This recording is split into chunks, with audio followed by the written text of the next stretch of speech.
Bonjour, je m'appelle Ndeye Fatou Ndiaye. Je suis chargée d'affaires professionnelles dans une banque française. Et je vous présente aujourd'hui mon premier roman intitulé La Concession. Alors, ce livre que je présente aujourd'hui, j'ai commencé à l'écrire en 2014.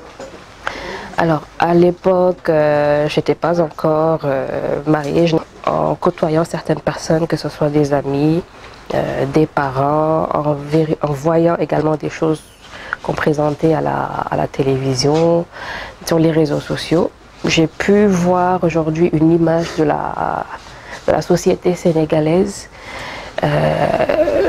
qui comporte beaucoup de tares, beaucoup de choses en fait qu'on cache un peu dans les maisons, dans les concessions, le titre du livre, et qu'on ne met pas en avant, que les gens ne connaissent pas.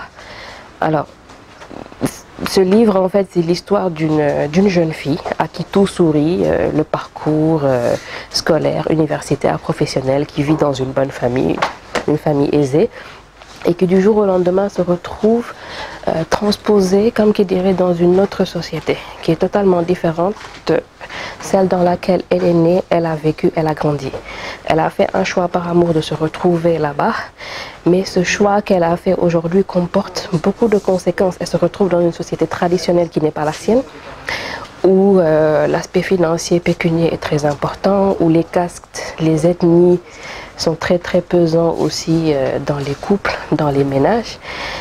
Et elle se voit aujourd'hui obligée de faire des choix, des concessions pour pouvoir s'en sortir. Alors, le titre justement concession, c'est d'un côté une maison et de l'autre côté des concessions, des choix à faire pour pouvoir s'en sortir dans cette société-là.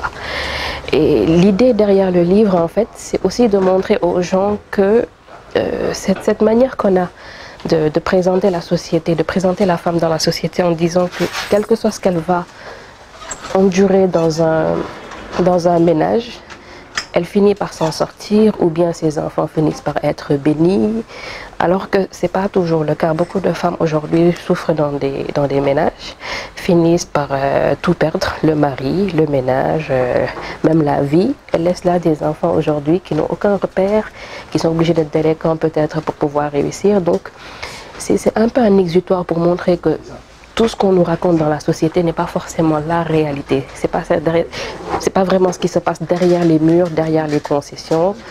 L'histoire de cette jeune fille est un peu une leçon de morale pour montrer d'où elle vient, où elle va, comment elle va faire pour s'en sortir. Et après, à la fin, vous verrez maintenant les choix qu'elle fera pour son avenir, pour son destin.